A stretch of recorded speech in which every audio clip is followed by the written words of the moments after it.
How long is this next portion gonna last? It shouldn't be too long. Why, what's up? Just wondering. Okay, so I think let's have a look here. So this next bit is a field medic. This is essentially to cover every single portion or every single position underneath or a medical position in Arma. This includes combat medic attached at the section, platoon, and the company level, ambulatory medic, flight medic, and then how to deal with casualty collection points, company aid posts, and battalion aid stations, as well as finally finishing up with casevacs and medevacs. Whoa! Whoa. Whoa. You What can the fuck? What? Sorry, I was pressing keys. Okay. Yeah, Mark, I got it there. Oh, fucking Mark. You whispered to me. Whisper. Sorry, I thought to whisper to Mark. Alright, so everyone here is obviously staying for the next course. You all pass except for Static, who cannot pass this next bit because he failed. So, can't get this tag. But you can listen to Static, I don't mind at all. Okay. Yeah. Don't worry, Static. I'll send you the movie for it. Teal. Yo! Oh, is there any reason why Bertrand already has the field medic tag? Oh, I accidentally gave it to him when I was trying to give him the... Right. Yeah, so... Oh, that's Yeah. cool. I guess he'll be here anyway. Teacher's pet. Yeah. I've seen Bertrand enough, I'm pretty sure he's going to get this next part. Alright, so we'll start off with the smallest section, which is... Or rather, Field Medic is actually my official title within the Defence Forces. The Irish Defence Forces work in a very funny way where we actually listen to the Geneva Convention. I know, it's fucking weird, but we actually heed it, and therefore we don't have combat medics. We only have what are called field medics. So my weapon is a 9mm USP. I'm not allowed to have a stire, and I can be attached at any level from section to company, ambulatory or flight. Right now I'm not trained in flight medic, and I'm only trained up to section level as well as ambulatory on certain vehicles. Hopefully this Christmas I'll be trained up to the platoon level. Hopefully next summer I'll train as a flight medic. But that's in the future. Anyway, so that's just a tiny bit about me and why I call it a medic. Because it kind of encompasses everything for me, not for other medics. Anyway, so I kind of want to use the scribbler a little bit more for this one. We're going to be doing some practical bits at the end here. I was talking to the other instructors, so they're going to sort out some stuff where we can go over CCPs and calling in medevacs, as well as very, very basic actions on casualties and stuff like that. So if you guys all just want to escape, hop out to the scribbler, and I have a bunch of other pictures to put up there. Wait, where's the scribble? Now you're going to show pictures how others see you and pictures how you see them. Yeah. What? Oh, okay. They're kind of missing a blue helmet with a big white A on it. I'm on a fucking target. Captain Ireland.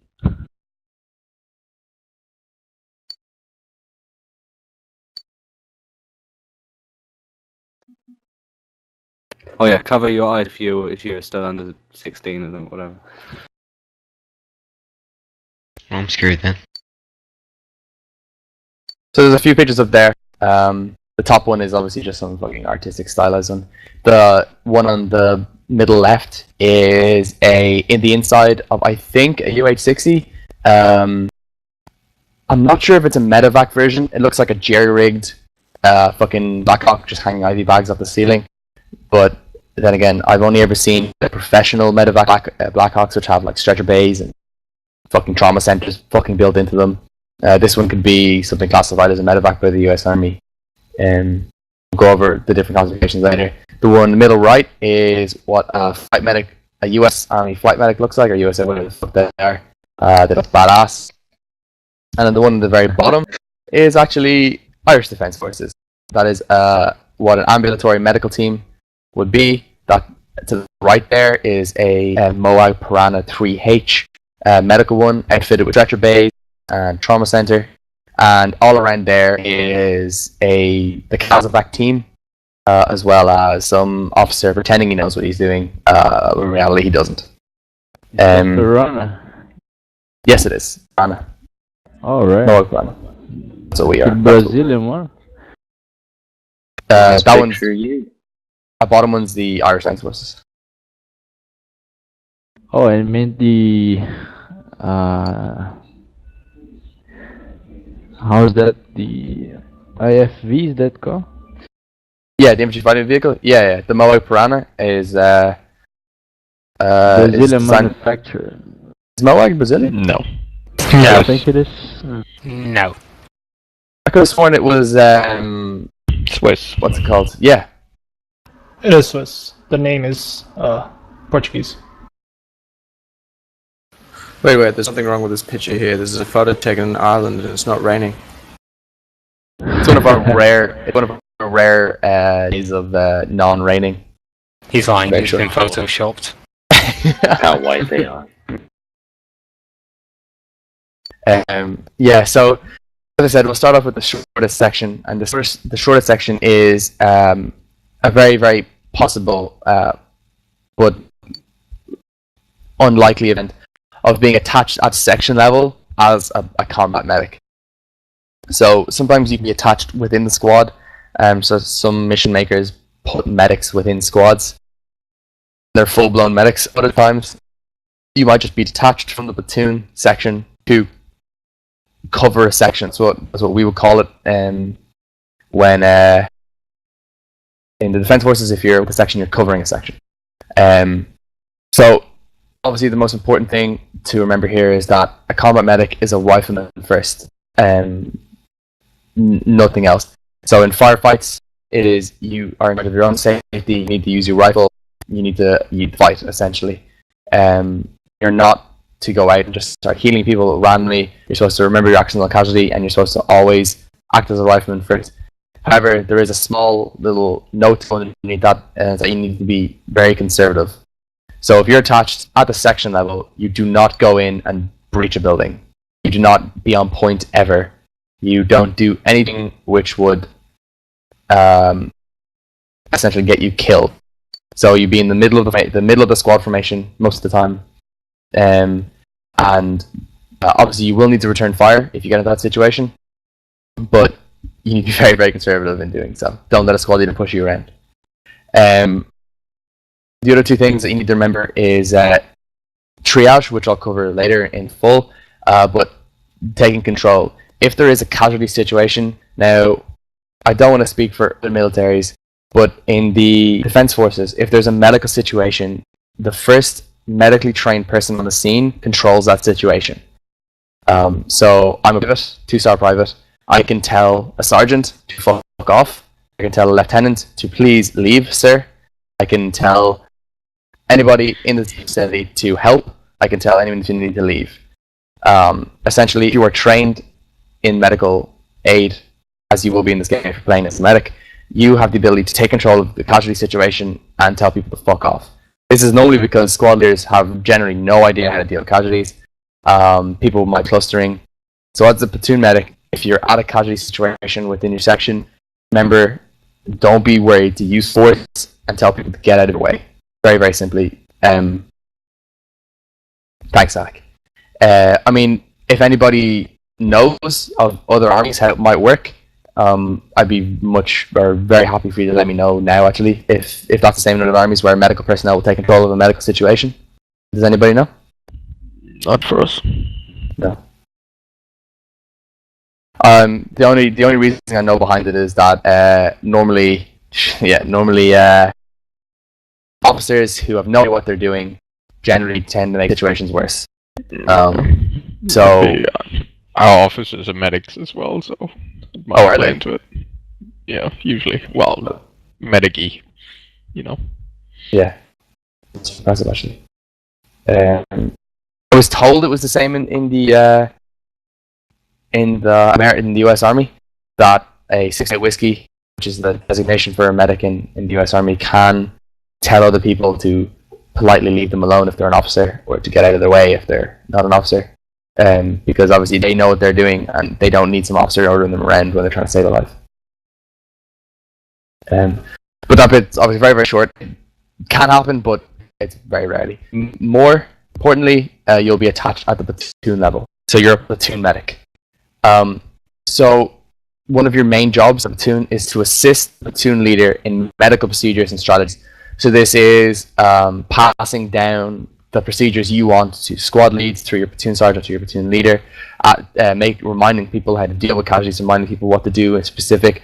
For instance, you might want casualties marked with a chem-light, you might want whatever marked, or you might want people setting up squad CCPs for the extraction. Anything that you feel that can streamline the medical procedure, you are allowed to assist and present to the platoon leader. The other thing would be CCP placement, which is a casualty collection point, or any type of fixed medical position placement or strategies to do with that. The next, or arguably more important to that, would be triage. Now, triage in Arma actually does work, but albeit at a completely different level. So, when you're triaging in game, it's very, very simple. You obviously, first of all, look at your combat ineffectiveness. So if somebody is catastrophically bleeding, they take priority. If somebody is bleeding, they're next in line. People who are unconscious can wait until the end, but generally you might want to get everyone who's unconscious conscious again. After that, you want to fix everyone who has broken legs, make sure they're all up, and then very finally you want to deal with pain. Because obviously someone who's in pain can still return fire, can still act, as well as someone who has a broken leg. Oh, sorry, go ahead. What's the best way to determine who's, get priority in the triaging? Well, first of all, you need to examine people. You need to use the examine function to find out what's wrong. Was that your question? Yeah, so you have to go to each one. There's no easier way to tell who's bleeding the most or anything. No. I mean, it's kind of the same in real life. If you're presented with like 10 casualties, you will have to go to each one. And obviously, if someone's like looking at you, walking around, you don't have to go to him and he's in scratches. But generally, if everybody is on the ground, you need to go to each one because there's stuff that you might not be able to see by just looking at them that could be wrong. To give an example of that, I was reading a combat service hospital book the other day, and I had a case of 3 people coming in with an IED, 2 people bleeding from the ears, bleeding from the nose, bleeding from the ears and the nose. They had severe lacerations all over their body, and they looked like they might have to amputate a leg on one of them. Third person came in, no outward damages, looked completely fine, a little bit of blood in the ears. All 3 of them put down on the table. None of them could walk. Just put that in there. All put down on the table. A medic or a doctor looks at the guy who's all okay on the outside, just gets an IV put in, moves on, deals with the guy in the next bed who's bleeding, might need the amputation, and then finally deals with the third guy. In between the second and third guy, the first guy tanks. Fucking flatlines, don't know what's going on. They start shocking, they start doing all this type of stuff. They realize that they might have to turn him over because there might be something on his back that they didn't see. And when they do turn him, they realize that the top half of the body turns and the bottom half of the body stays lying flat on the table. What had happened was the shockwave had been so severe that it had completely destroyed his pelvis, and he had tanked because his body had just given up because of the amount of internal bleeding that had happened. So the doctor blamed himself for this one because he didn't do a full and thorough secondary survey on the person, finding out what's wrong with his pelvis. He rushed straight to the person who was bleeding profusely, which obviously is something you would do. But that's just an example of real life anyway. Sorry to go off on tangents. Is there any other questions? Quick note. Wouldn't you give what is plasma used for? First? I know there's in Gearbox it's there's not some used. kind of item called plasma. Yeah, it's not used. At this moment. Sorry, someone else was asking a question first. I was just saying, wouldn't you give the person who needs morphine first before the broken legs because of the movement issue? Well, I mean, that's it. Yeah, that bit's very situational. The reason I prioritize broken legs before pain is just because someone who has pain can still maneuver, albeit at a slower pace, whereas someone with broken legs has to lie down, lose his situational awareness to move, and has to kneel back up, possibly exposing himself again. So that's why I just prioritize broken legs before pain. But I mean, when you do get into that level, everybody's stabilized, no one's going to die, so I mean, you can take it at your own pace if you feel like it. Yeah. So the next thing... Oh, sorry, go ahead, Reggie. Sorry, could you repeat the question that Demesda just asked, because I couldn't hear him on chat, on the voice.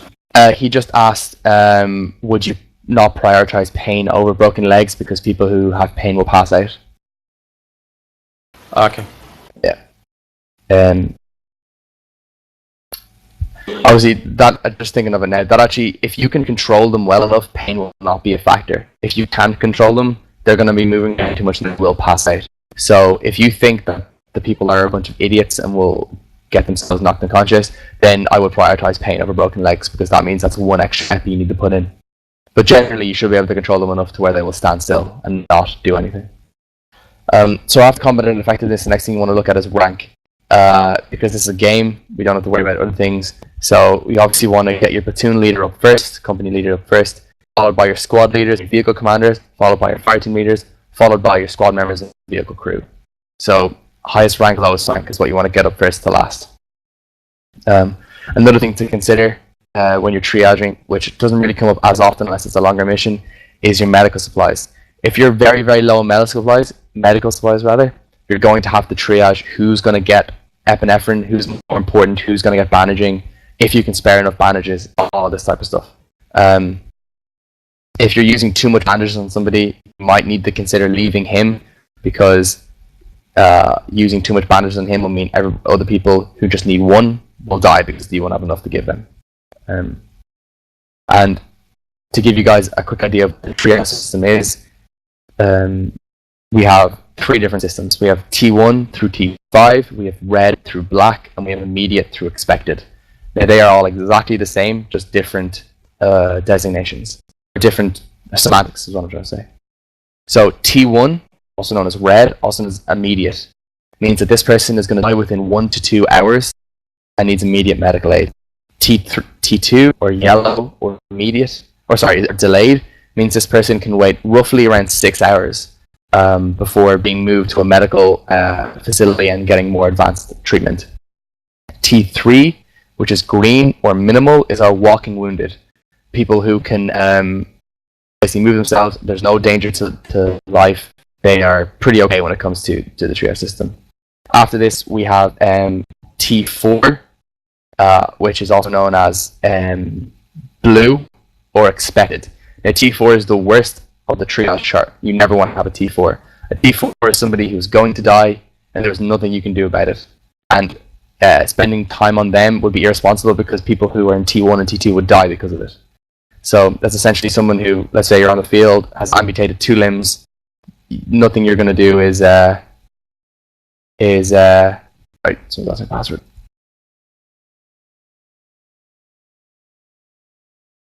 Nothing you're going to do is going to save that life. They're going to die here and there on the spot. It's just a matter of minutes. Whereas there's a T1 who needs immediate treatment and will die if you do not go to him. And then finally we have T5, or black, or deceased, which obviously means the person is dead. In T5, you would... in a T5 or a black or an expected,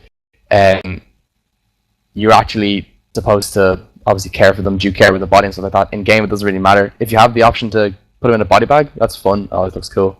But other than that, yeah. Oh my god. Can you repeat what T3 was? The T3 is minimal, or green, or T3, which is a walking wounded, somebody who can care for themselves and is in no danger. Essentially, he doesn't need upper medical help. Thanks. T2 was yellow, right? And I just noticed something there. Lost a T4 is actually not higher than T1 or T2 or T3. A T4 is someone who's going to die in the next. Is going to die regardless of what you do. Yeah, so that's why they're called expected, because they're expected to die. The best example I can give of that is Saving Private Ryan, the beach scene. 2 medics are going along a line. They're looking at people. They go, leave him. He's still alive, but they say, leave him. And the reason they say leave him is because he's going to die. Spending time on them means that other people who can be saved are going to die. So such as a guy gets his leg blown off and he's bleeding out, he's pretty much dead, he would be a T4. He would be a T4 if you could, as in the medic could tell if he's going. So you would obviously know if the person is going to die in the next half an hour and he won't make it back to the next level of treatment. Whereas if you have a guy who, like, beside him who didn't get his leg blown off, and let's say got some shrapnel to the leg and he's bleeding from his like femoral artery or the femoral artery area, which is your thigh area, he would be more important because you can save him. Whereas the person who's had his leg completely amputated in the middle of the field is probably going to die before bringing him back to the next level. Triage in real life is incredibly tricky. A massive amount of work goes in, or thought goes into it. It's a serious process, and it's something that you never want to be involved in. But in game, very, very simple. The combat and effective is going to die soon, the rank, and then how many medals they have. And you go over the tier one more time. Go over which part? The triage system itself? Yes. The link. Yeah, go ahead. Well, see, the link that Mark sent you is actually... Oh, perfect, actually. The T1 system, the T system. That will show you the color, the T number. And actually, I think if you scroll up to United States military, you'll see immediate, delayed, minimal, and expectant. Okay. Yeah, so deceased isn't counted on the US military scale. But essentially, T1 is going to die soon. T2 is going to die if he is not brought back to a higher level of medical care. T3 is not really in danger. He's just got minor injuries. T4 has a very small chance or no chance of survival, and T5 is dead. Alright. Anyway, so if you're not established in a CCP and your platoon leader has decided that you're moving with him, you might need at some point to be detached from the platoon section to go to a section that is wounded. So if you're moving to wounded, there's a couple of things that you need to make sure you have before you leave. The first one is security. If your platoon leader says, go 240 degrees for about 100 meters, tell him, no, sir. Don't say sir, we're not. I would just say no. You're not going to move until you have the RTO with you, the platoon sergeant with you, someone who can cover you as you move. There's no point sending one guy running off by himself. The other thing, which is very, very handy to know, is the call sign of who you're going to, plus the net that they're on. That allows you to go to their net if there's a problem. It allows you to integrate with them if you need to. It allows you also to call them if you're lost. And the other thing is the known or rough location of them. So obviously a grid or a landmark or something that will allow you to get there.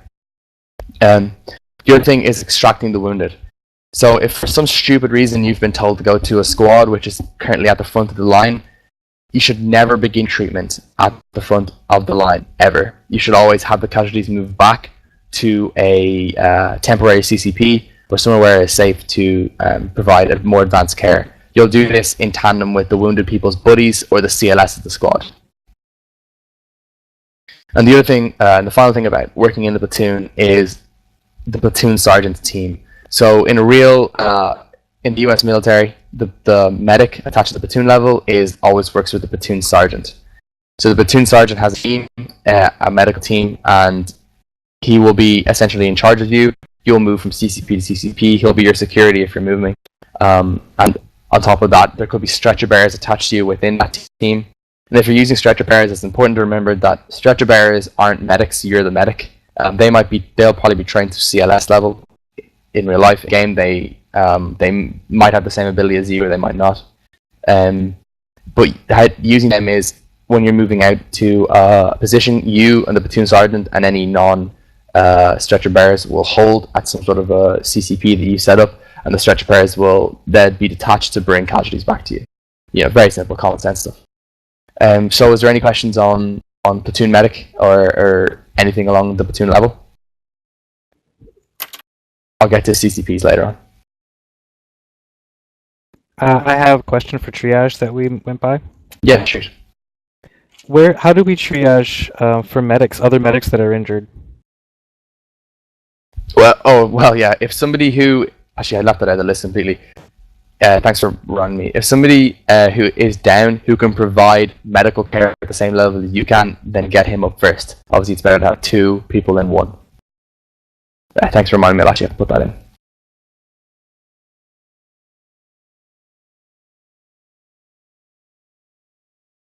So is a medic above a platoon leader? No, a medic in the U.S. Army, I think, is what, the rank of corporal, maybe? As far as reviving. Triage priority. Oh, in triage priority? Oh, sorry. In triage priority, yeah. A medic would be above everybody else. Because obviously this being a game, if the medic is up, then you have either fans doing all the work, or you have the one person who can actually heal people the full way up. So you'd put a medic up at the start. That's what thanks for reminding me that. I wrote the list. I didn't have medic in my head. I had every other position because I was like, you are the medic. Thanks for that.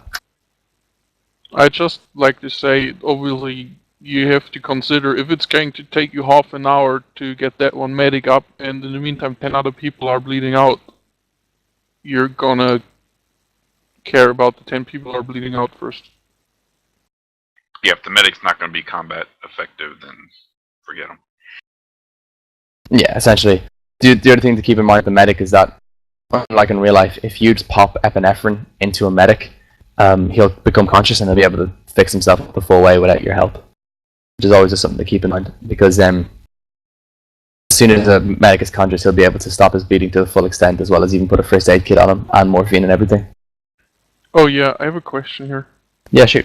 Like, there's sometimes if you give someone epi, he gets up immediately, and sometimes it takes a while, or sometimes they don't wake up at all and need something else. What do you know what the different mechanics are there working in Ace Medical? Well, essentially, if somebody will not get up after you've given them morphine, it's because they need, epinephrine, it's because they need morphine. For some reason, I'm not sure why, people will not be revived unless they have been given a morphine and epinephrine, even if it doesn't say they need morphine. So you always keep that in mind. The other thing will be, if somebody is talking to you and they're lying down flat on their face still, and when you examine them, they're conscious, you need to tell them to fix their head bug, which is escape, A settings, execute, fix head bug. That's another one. Time it takes to get back up after you've given someone epinephrine, I'm not sure what determined that. I've never found anything that even hints towards time taken. I would assume maybe the severity or the length they've been unconscious might affect how long it'll take for them to become aware. But I mean, like most things with Ace Medical, it just could be completely random and is actually a glitch. Depends on whether revive knocked out or injured knocked out as well. Oh, like the different systems. Yeah, if you're running Ace Revive, then they can be deadly and technically knocked out, which is very hard to recover from. Yeah, I hate all those systems. Alright, so the other thing that a combat medic can be applied to is attached to the company level. And at the company level, you are still a combat medic, seeing as you carry a rifle and you move with the company HQ at the team. The thing to remember is that you're most likely the most senior medical position on the map, or on the mission. This position is, I don't know if I'd say rare, it's just uncommon. But if you are attached to the company level and you're a medic, it's your job essentially to advise the platoon leaders and company leaders of all of the procedures as you would a platoon medic to platoon leader, where to place CCP. But you're also essentially in charge of the other medical units on the mission. So you would control the platoon medics. You'd give them their procedures. You tell them where they should have their CCPs, or correct their CCPs if they're in the wrong one. You'd also have them go through you for most things, such as requesting logistical support. That's another thing you have to remember at the company level, is that it's your job essentially to make sure the platoons are constantly supplied with gear, medical gear rather. And the final thing would be, at the company level, there's most likely going to be a casevac or a medevac team, if we're up at the company level, that is. So it's your job to ensure the extraction procedures are clear with every leadership level on the mission. So once again, there is obviously a set way to do this. I'll cover it later, but you can add in your own little bits and pieces to how you feel it to be done, like you want. So if you want fucking everything marked in blue chem, or red chem, or something like that. But I mean, that's essentially it for a combat medic. So to differentiate between a flight medic and an ambulatory medic is that a combat medic is obviously integrated within the platoon or a company or a section. They may be doing fighting, they may be using their rifle.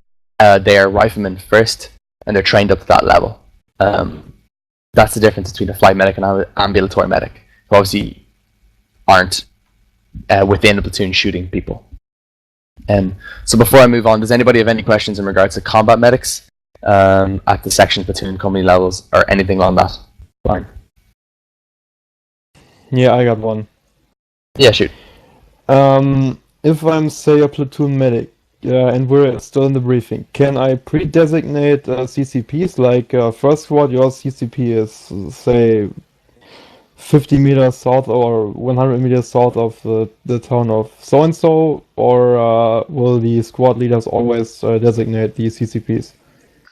Well, normally you wouldn't designate a CCP for squads. If there's like a mass casualty situation, event rather, so let's say like 6 out of the 9 people are killed, then a CCP might be set up for the squad level. But in general, CCP start at the platoon level, and there'd be no qualms with you putting down CCPs in regards to the platoon leaders and plan. So let's say a lot of platoon leaders forget, so you just have they have their fucking assault plan. You're like, hey, Toad, can I have a CCP here for phase 1 and a CCP here for phase 2? Most likely they'll just say yes. And in regards to this, you might be detached from your CCP to go to the section. That's the whole moving to wounded and extracting the wounded section.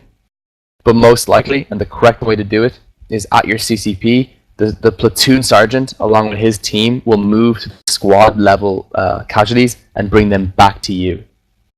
So a platoon medic should never really be at the front line unless there's some sort of a rolling assault going on, some sort of quick assault. Other than that, you should be at a fixed CCP where the platoon sergeant bring casualties to you and casualties get brought to you constantly. Do you have any further following up questions with that? Nope. Great. Alright. So, ambulatory medic is the next portion. Now this is in a couple of missions. It's essentially, I think there's actually one outside the door oh, the whole thing's blocked off. Oh, there it is there, yeah. So the medical Humvee you guys are all probably familiar with. It's a Humvee with a large, not a superstructure, but a structure on the back with the Red Cross on both sides. With actually has stretchers in the back if you guys have ever been in it. If you get into the rear positions, you'll be lying down in a stretcher in the back. So an ambulatory medic is essentially a mechanized medic. A medic in some sort of a vehicle, be it armored or not armored. I suppose mechanized means armored. Or an unarmored vehicle that is a quick reactionary and extraction force for casualties on the ground. Ambulatory medic will really move in teams, so there will be teams within the medical vehicle who will move to and from casualty, normally having a set location where they will always go back to after dropping casualties off, or picking casualties up rather. So as an ambulatory medic, you obviously have to worry about moving to the casualties. Now, it will be longer distances as a platoon medic if you're being detached. So first of all, you always want to have your safety and your escort in check before you detach yourself anywhere. And as I said before, having the call sign and the net of where you're going is also very, very important. And the location of where you're going is very important. And another thing to put in here is the preparedness of the squad you're going to. So don't ever hesitate to tell people on the platoon net to be ready for you to be there. We'll get to it in the flight medic, but if you want to, make sure no one